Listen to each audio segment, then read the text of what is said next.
Hello and welcome to the KOFISI Connect podcast, your source for a wealth of roundtable discussions on the workplace and business, as well as cultural news and trends from the diverse and dynamic continent of Africa. I'm your host, Georgia Webber, and today we're discussing catalysts of capital, the funding gap for entrepreneurs and businesses, one of Africa's most persistent barriers to growth. And I'm very pleased to be able to introduce Martin Fleischer, who's here in Kenya on behalf of ISBI, the Institute for Small Business Initiatives, to give a masterclass for SMEs on raising capital. That's very prudent that you're here. Thank you for joining us today. Thank you for having me. My pleasure. And also Doreen Zaki, who is a corporate financial advisor for Stadia Capital. So before we start, perhaps I'll give you both the opportunity to kind of explain your particular areas of expertise for business founders and businesses for raising capital on the continent. Who wants to go first? Doreen? Okay, Ladies I can first. start. Yeah, sure. So like you said, my name is Doreen Zaki.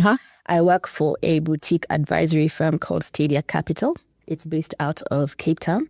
We help businesses raise capital across sub-Saharan Africa. We've been around for over 10 years.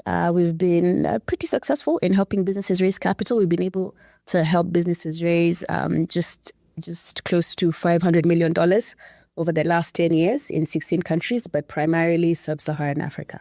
Great. Well, welcome. Thank you. And Martin? Yes, you mentioned already briefly the main purpose of my stay. Yeah. And what qualifies me to lecture about bankability and raising funds for SMEs here is that the last years I have been actually to your continent, to sub-Saharan Africa, to personally support sustainable business ideas, projects. Fantastic. Ranging from agriculture to financial inclusion, education, and transportation. And in some instances, I also invested my own money to get some skin in the game, which added credibility. Before doing so, I did basically the same in Switzerland, debt and capital advisory. And the first part of my career was as of the multilateral development banker. I occupied various senior executive positions. Great. Thank you, Martin. Thank you, Doreen. So what blind spots do you think global investors have when it comes to understanding African market risk? And how can sort of local players strategically reframe that perception? I think we have a lot of investors that have come into sub-Saharan Africa specifically over the last 10 years. Yeah. And so there's definitely increased knowledge of the market, of the local markets, understanding the demographics, understanding what type of capital structures are best suited for sub-Saharan companies.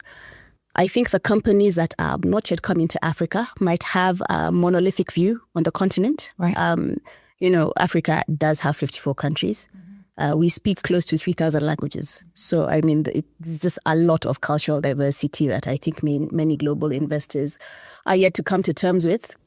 And because of that cultural diversity, it would mean different investment strategies may need to be employed in different countries.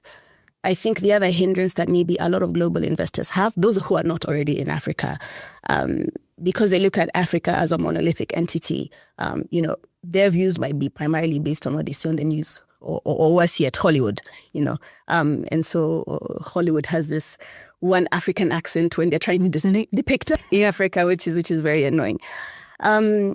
Whereas when you look at the news, the African news that you're going to encounter, if you're watching CNN, BBC, Al Jazeera, it will be either these are the poverty-stricken nations or it will be these are the war-torn areas. And so when a global investor maybe looks at Africa, of course, they'll be influenced by, those views. Whereas, I mean, as much as Kenya is a neighbor to South Sudan, yes, South Sudan, there is political unrest, but Kenya, it's not the same situation. Economic dynamics are significantly different.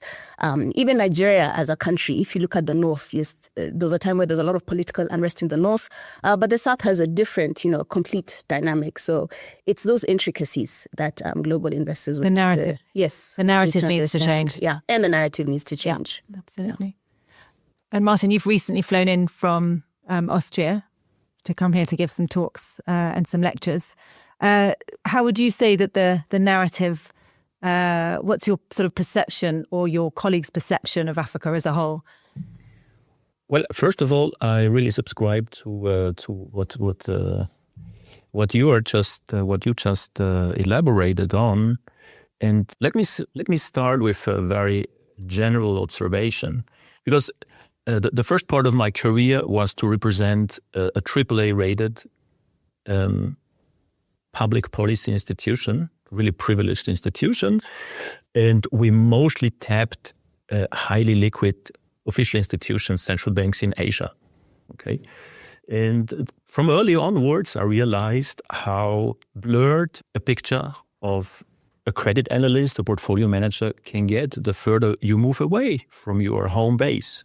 Okay, so there is an element that is quite general and not Africa specific. Now, when it comes to Africa, well, starting with North America, US, most US citizens think that Africa is a country. I think Europe is much more educated, but still the view is too monolithic and too backward oriented. A country that suffered a civil war 30 years ago is still punished by credit analysts doing their political sovereign risk analysis, okay, which is always the basis. I think what founders, business owners trying to tap funds from the global north should start with is to get as familiar as possible with how investment decisions are structured. You know, white people tend to be sometimes overstructured. Okay, so you can, in extremis, you can look at the credit rating methodology of the big rating agencies, how they go through, and just to get familiar, to, without overdoing it, try to speak the language of the ones who have the pockets you want to tap, and maybe a more specific observation. The corporate default rates in sub-Saharan Africa compare very favorably to corporate default rates in Middle East or Europe or the Americas. Wow. Almost nobody knows it. Wow. Yeah. And the returns, I think you know more about returns than I, even in real terms, so subtracting inflation, and even expressed in hard currencies like US dollar or euro, are significantly better. Mm-hmm.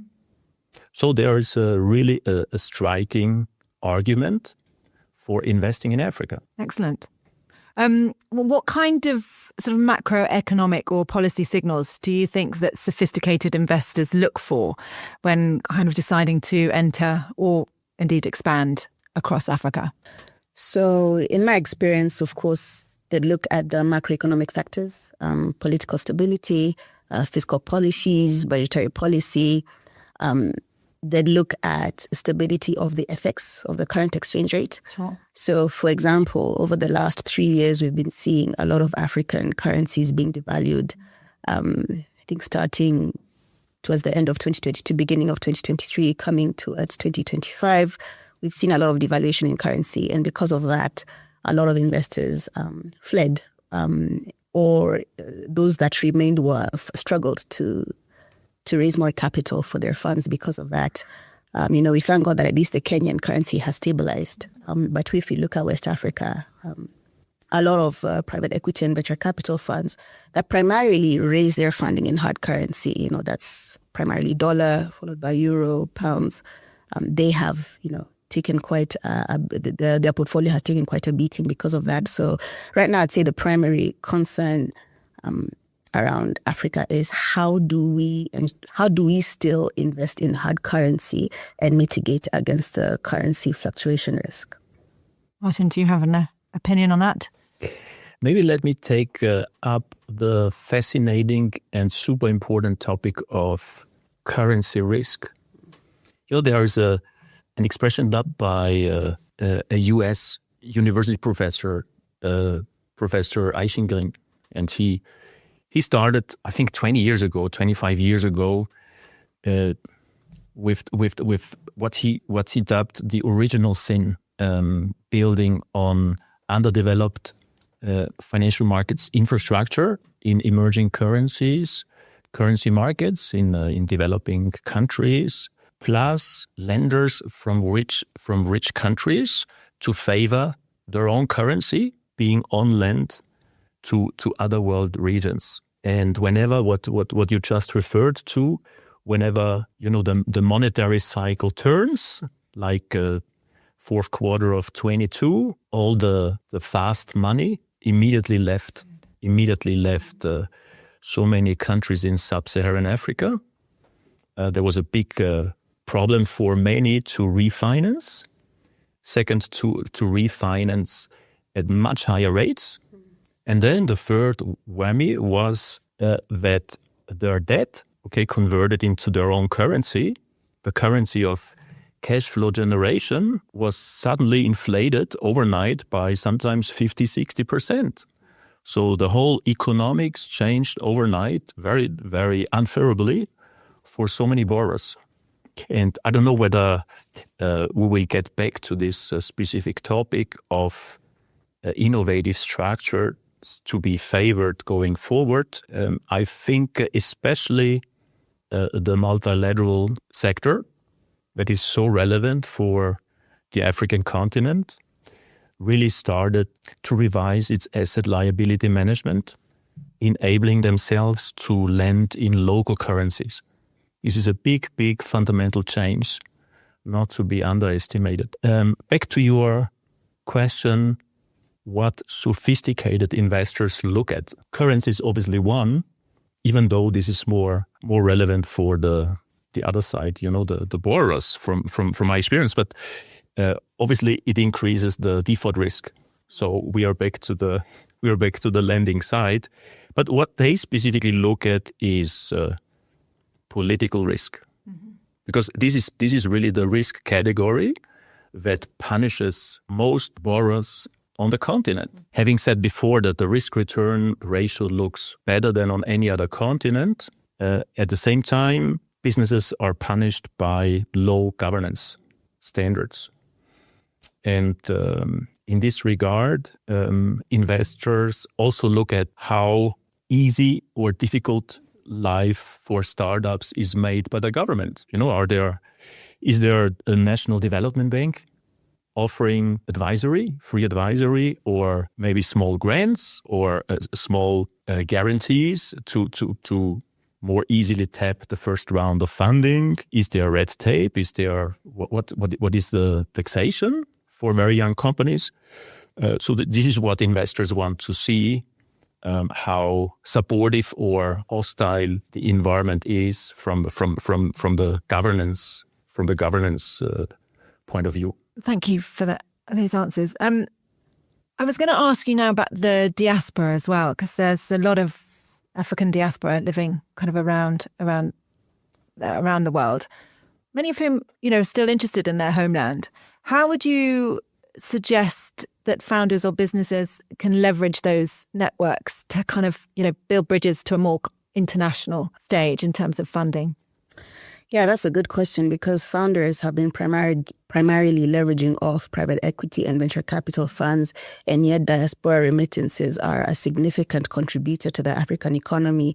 If you look at just Kenya alone, I think the diaspora remittances on an annual basis is between $3 to $4 billion. Of course, primarily those remittances go to family members of people in the diaspora communities, just to pay basic rent, utilities, etc. However, there is also a significant proportion. I can't quite tell you what percentage of that goes into investments, but there's quite a significant of that goes into investments already. But it'll be primarily real estate.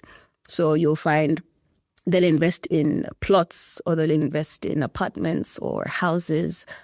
I'd say that a very small proportion of that would go into business investments. Right. I think there's definitely a lot of way that founders can leverage off, diaspora networks. Mm-hmm. I think that working with entities like chambers of commerce, mm-hmm. or KEPSA, the enterprise for private sector, Kenya Association of Manufacturers, if they can work with these associations to then do like investor roadshows in the US, in the UK, Asia, and then educate the diaspora community on the funding, on the businesses that are looking for funding.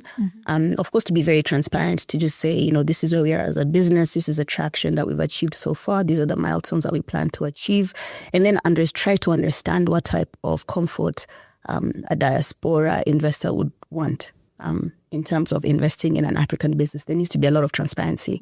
And so founders need to be comfortable with being very transparent in opening up their books to people who are looking to invest. And of course, be people of integrity. Don't tell one story when the story is actually different from the real story. So unfortunately, we have a lot of that. Sure. So integrity and transparency, I think, would go a long way in getting more diaspora investment.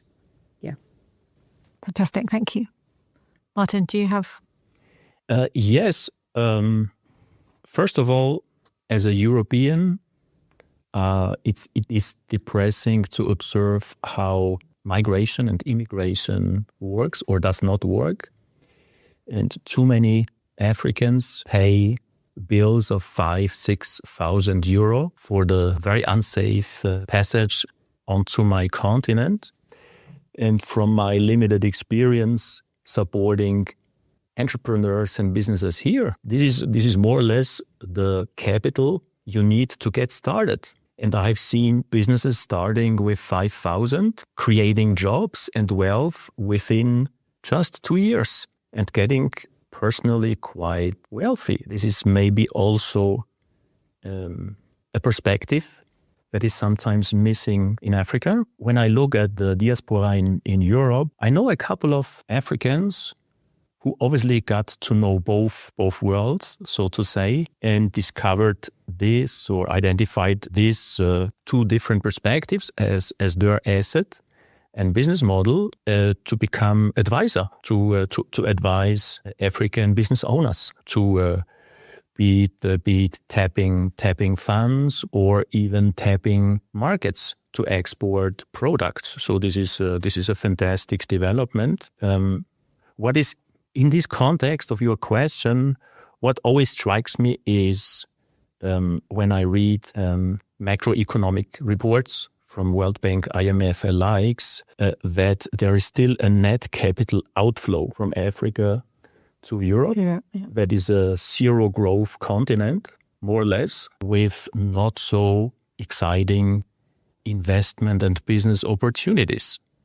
And it should be exactly the other way around. So something is not working yet. Connecting properly. Yeah. So moving on slightly to smart capital, because it's hugely important that actually a lot of the nascent businesses here, it's not just about giving them cash. It's about, really making sure that the business growth is sustainable. And so what should founders and small business owners, how should they vet investors for kind of long-term alignment in their growth strategy? Beyond the check, as it were. Beyond the check. So what primarily happens when it comes to sub-Saharan African investments is a typical investor, majority of the time, won't just give a capital. They will come in with some form of expertise, especially around governance structures, financial reporting. So most investors tend to be hands-on in sub-Saharan Africa. And the reason is a lot of the investments tend to be early stage. Mm-hmm. And because of that, the founders and the team do need to have a bit of hand-holding at the beginning to get them to a place where, they have proper governance structure, proper financial reporting systems, a strong team, regional expansion. So it takes quite a bit of hand-holding with regards to the investor hand-holding the founder to get to that place, or hand-holding the business to get to that place. So there is, I would say, that is smart capital, because what the investor provides is, operational support, strategic guidance, expertise, financial guidance. What I'd say is what would also be beneficial to founders is if the investor was able to give them support to a wider network.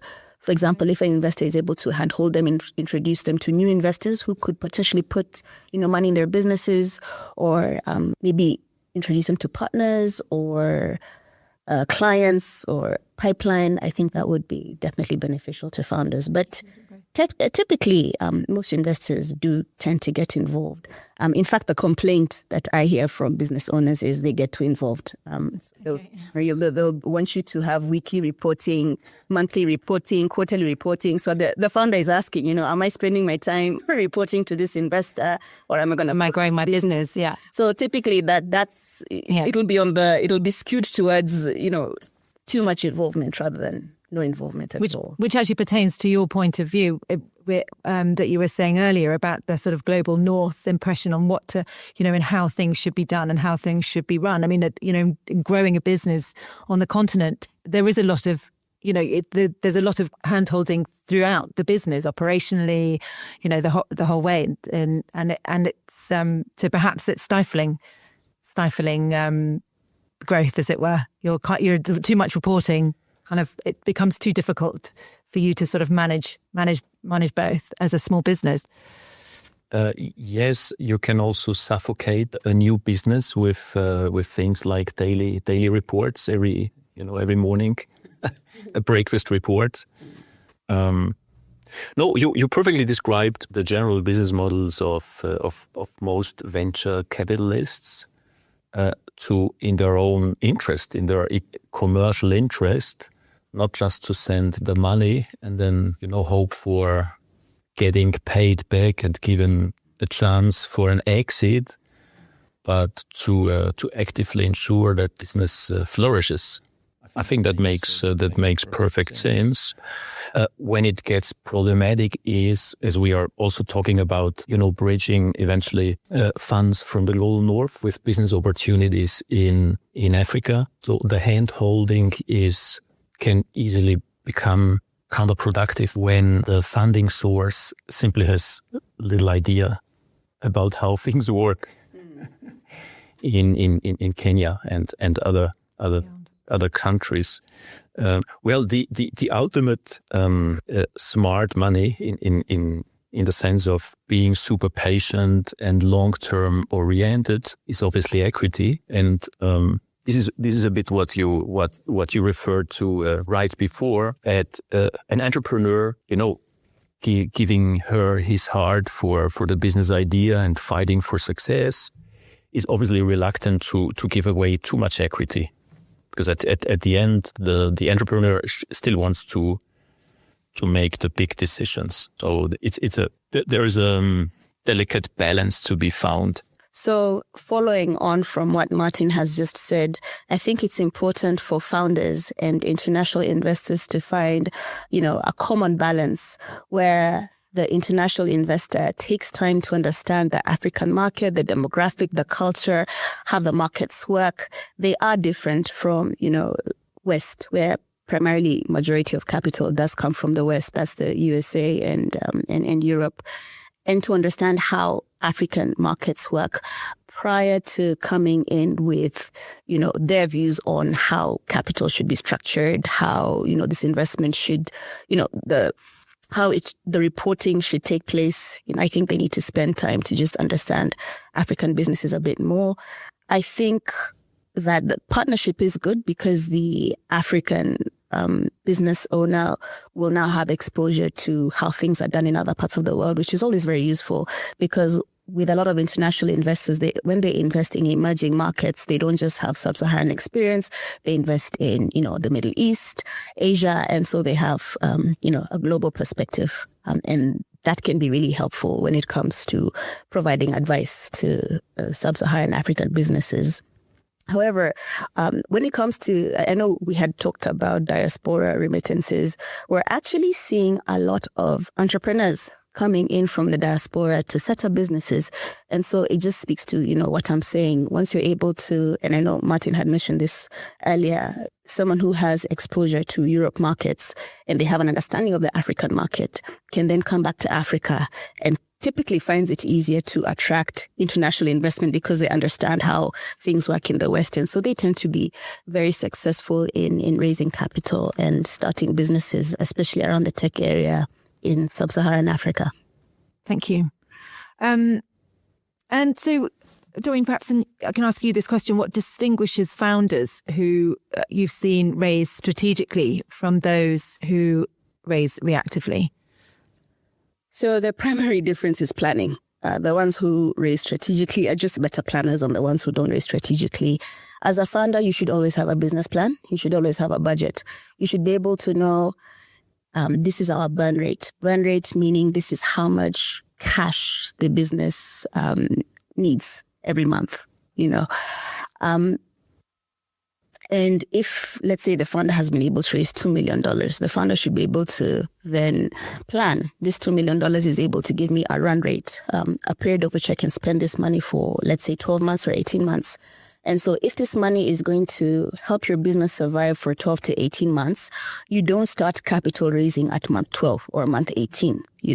Capital raising typically takes, best case scenario, 3 months if you're very lucky, but typically between 6 months to a year and even 18 months in some cases, especially now when the capital raising environment is specifically tough. Yeah. And so it's important to plan accordingly. If you know you're going to run out of capital in 12 months' time, start having conversations with advisors such as myself. Yes, I'm selling Stadia Capital to our audience. Start having conversations with advisors at least 9 months before you run out of capital. Whereas, what was the other type of founder? What did it was reactive. Yeah. Yes. A reactive. Strategic and reactive. So a reactive founder typically, 1 month before the cash runs out, they go into a flurry and they're looking for advisors and they say, I need capital, within the next month or two. And typically we get a lot of that at Stadia Capital, unfortunately.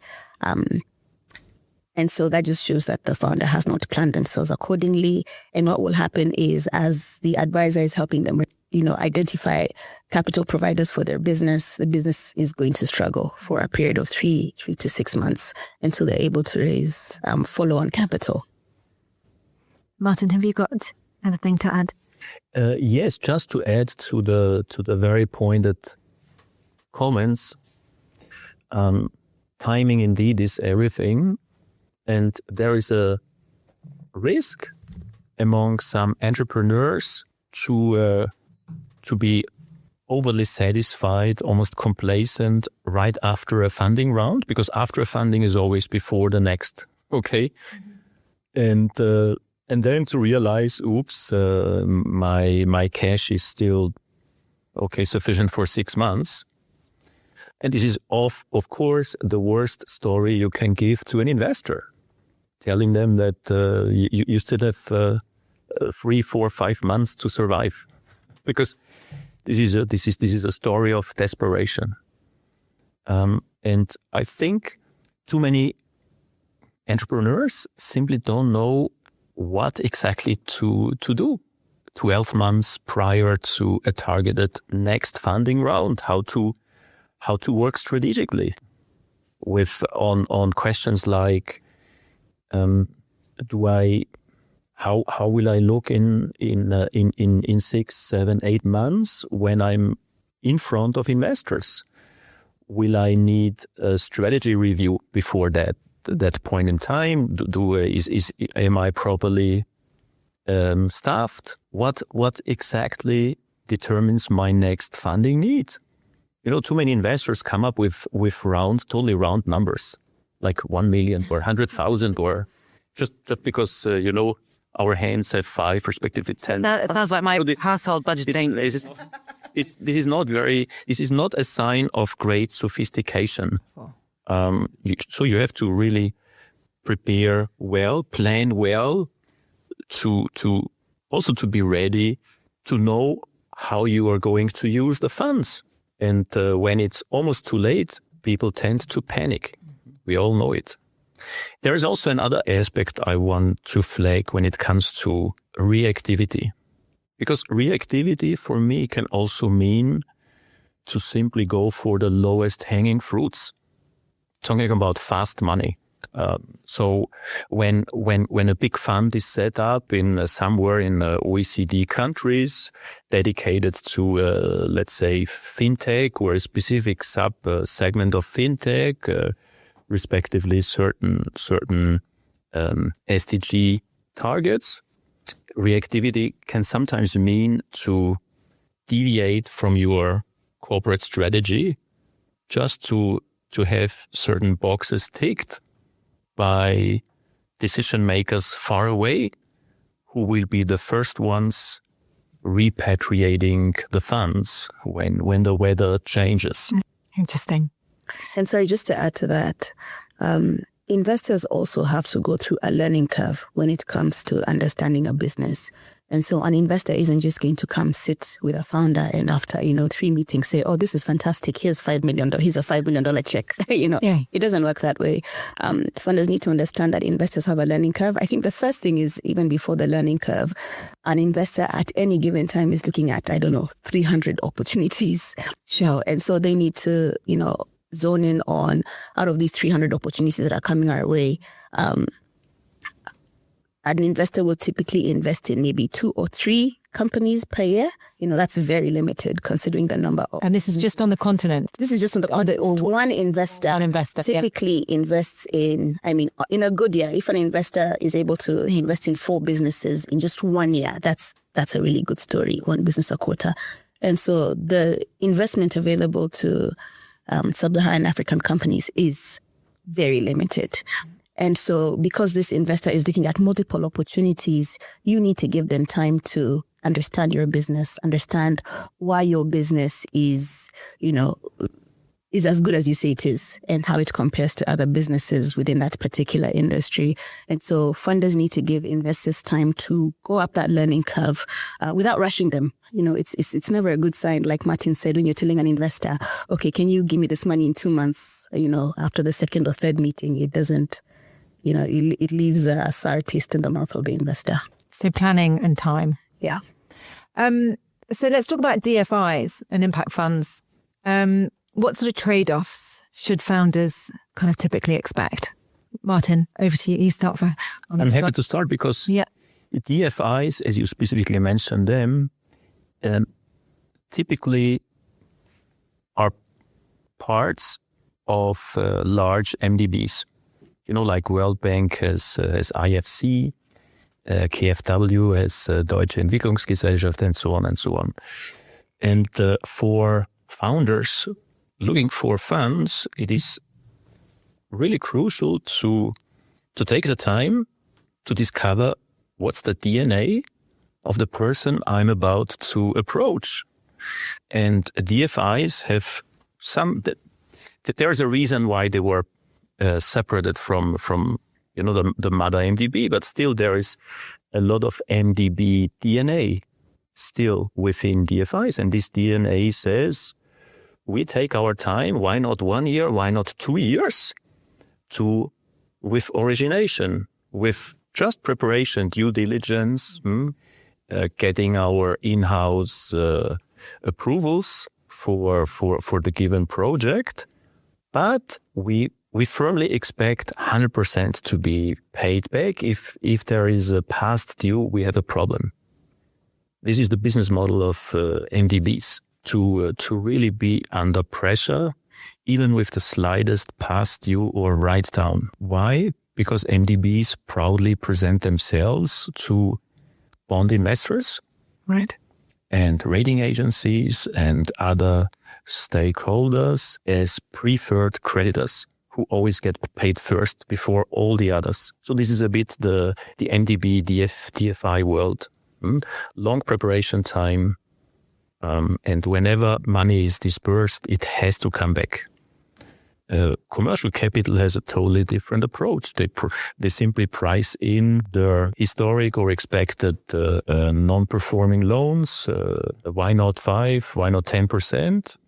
As long as the net interest margin, the profit is okay, they just price in the risk. And funds, impact funds, this is quite an interesting segment because over the last couple of years, more and more commercial investors, commercial banks, and equity funds jointly build up funds with DFIs. And DFI, the big advantage there from a founder's perspective is that you can make points, okay, on your road to getting funded with commercial arguments as well as sustainability arguments.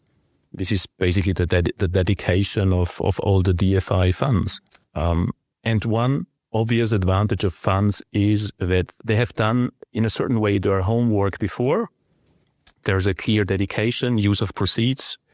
So every single payout is relatively fast. And I think these are aspects a founder, even a busy founder under time pressure, has to reflect on before going out and, calling as many names as the person can find in a kind of address book for founders.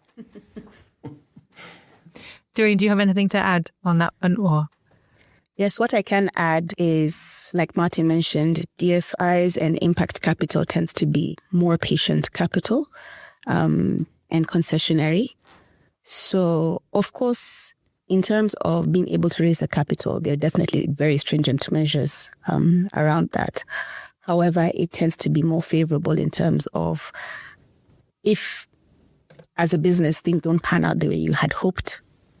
I think sometimes it's easier to have a conversation with a DFI around the struggles that you're having. Right. Whereas your typical commercial investor is primarily focused on returns. Mm-hmm. And so the conversation tends to be more difficult with commercial investors because a typical private equity venture capital fund is targeting, a 25% IRR, which no one actually ever is able to do in Africa. But nonetheless, most private equity and venture capital funds, are always targeting 25% internal rate of return.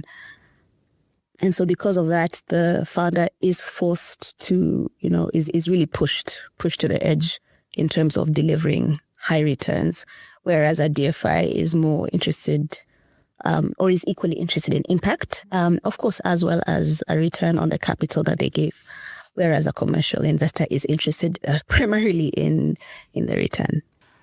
Now, we've only got time for a couple more questions. I just wanted to touch on ESG as well and impact investing. What sort of new? I know you've got a lot of experience in this, Martin. So, what new standards or metrics do you think African businesses must adopt to kind of stay competitive and capital attractive? Good question, and actually difficult to generalize. Okay. Because I'm not giving anybody a secret information when approaching more and more US-based investors. You better don't mention ESG. There's a long and growing list of words you must avoid when discussing sustainable investing. And that is recently because of current events. Very recently. It started maybe 2 years ago or so. When Larry Fink was heavily criticized for his unpolitical, analytical statement that the unicorns of tomorrow, the business opportunity, investment opportunities of tomorrow are obviously not sunset industries. If you really want to get rich, you don't invest in a fossil fuel related startup. If you are a conservative index fund, okay, why not? And they are all big bond issuers, heavy debt load. But other than that, the new industries, the innovative companies like green fintech or others are the ones with growth potential. And for an amazingly large number of people in the US. This is outrageous for political reasons. Okay, moving back to my continent, Europe. I mentioned already before that the last couple of quarters alone, there have been massive transactions between domestic Kenyan banks and public policy institutions. I just looked up again as a refresh. The German agency KfW invested Tier 2 capital at Coop, Bank of Kenya, obviously with use of proceeds related to SMEs. EIB invested at KCB Bank Kenya, more than 30 billion Kenyan shillings to support SMEs, and a couple of specific sustainable development goals these SMEs are supposed to fulfill. BPI France did something similar with Equity Bank. And I recently came across, this is something you probably know better, Helios Equity got a big funding from EIB. EIB basically filled Helios Fund 5 alone. And there are specific use of proceeds arrangements behind, ensuring that this money would be used for sustainable purposes. So the commercial banking sector here in the region is getting quite a lot of firepower from patient money from Europe, because these institutions like EIB, KfW likes, they realized that for origination purposes, they're a tick far away in terms of knowing your customer. It would demand them to set up a big network of people.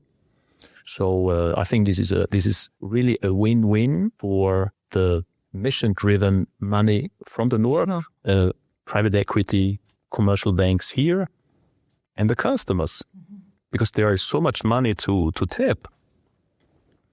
And from a founder's perspective, once you understood what purpose is behind the funds you can potentially tap, you can obviously tailor-make your story. Not change your strategy, but sell your strategy alongside the purpose of these huge funds. Interesting. Doreen, do you have anything to add before I ask my last question, which it might put you all a bit on the spot, but... Looking forward to it. I think just to add to what Martin said, in addition to these large European institutions giving capital to banks, which then will finance SMEs, it's important for the SMEs to understand, like Martin said, how to structure themselves to be able to access this capital. You'll find that a lot of this capital, are attached to certain mandates, like, for example, lend to specifically women businesses or primarily female-owned businesses, or businesses that are engaging in climate tech or renewable energy or any impact, financial inclusion.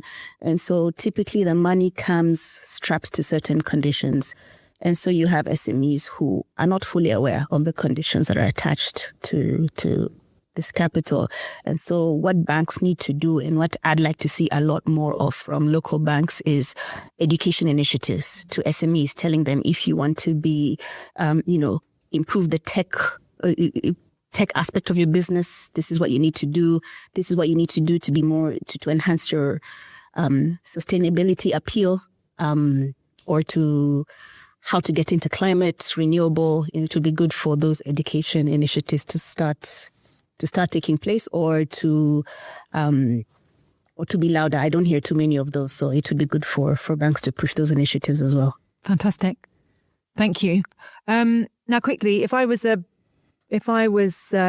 founder or a business owner, what sort of 3 bits of advice would you say I needed to embrace when looking for funding? Top 3. And then if you're an investor looking to invest in emerging Africa, what are the 3 bits of advice you would give them? Let me see if I can quickly come up with my top 3, starting with founders, entrepreneurs. First of all, authenticity. This is for the founder. For the founder. Yeah. Not so much for there is nothing about an institutional investor being authentic. Because in the smaller the company, the younger the company, the more the credit story is about yourself as a person. Whether you are credible, whether you can transport, the impression that you know what you are talking about, you know which product sells, how to find customers, and how to grow your business. Not just getting the money on board, but all the things that should be funded by the money. This is basically, in a nutshell, all the 3 points together. And as an investor? From an investor point of view, I would probably advise alongside the same line. Don't just look at the product. Look at who is supposed to, who is supposed to have had the right assessment on the product specifics and how to sell and scale. I've come across great business ideas in the hands of the wrong people. Right. It doesn't work. No way. It doesn't work. I've not seen startups flourishing when the founder was not really the right person. And get familiar with the place. See what's the main maybe print medium for educating yourself on policy and economics, to see a bit how the country is faring, how the region is faring. Otherwise, you are the same trap as too many others. Thank you, Doreen.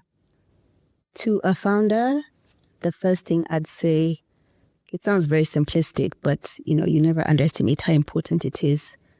Provide a quality service or product and do it consistently.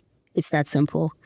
In a market where a lot of businesses sometimes not operate very well and efficiently, you'd be surprised how simple just providing a quality product or service and doing it consistently will grow you in the marketplace. The second thing I'd say is have proper governance structures. A lot of founders tend to have poor governance structures, and they don't tend to have proper financial reporting. It could be very simple. Separate your personal money from business money, right? Especially early stage founders who do not have proper governance structures in place. Run your business efficiently. Document how you're spending your money. Have management accounts. Have audited financial statements. You'd be surprised how many businesses don't have proper accounts, a proper set of accounts, which is important for any investor who's looking to invest. The third thing I'd say, to Martin's point, is be people of integrity. Report the truth. Because if you try and sell a fancy story to an investor, there's something called due diligence. They will find out eventually that your story is not a true story, so it's only a matter of time. So it's better for you to sell a real story rather than waste an investor's time selling a fake story, and then during due diligence, they find out the real story. And then, they've wasted $100,000. You've wasted 6 months of your time because it's, a very stringent process. To investors, what I would say is, first of all, take time to understand the African market. Take time, don't rush into it. And a lot of actually global investors do this. They do send, an analyst to sit in an office. Maybe this is for the larger institutional investors abroad. But I'd say the same to any international venture capital or private equity or any person in, let's say, Switzerland who's gotten $5 million from a family, they've inherited $5 million, from their grandma, and they want to invest in sub-Saharan Africa. Before you put any money in, just come and live in Africa. And when I say Africa, it's very dynamic, as I said earlier. If you're going to start investing in East Africa, live in East Africa for 2 years minimum before pumping any money in. Understand the market dynamics, understand demographic, understand how locals think, understand how business is done here. Speak to investors, speak to business owners, understand. The second thing I'd say is, after understanding, yes, you do have a way that you want things to work. You do have, your mandate and structures of how you'd like your investment to, how you'd want the founder to, perform given your investment.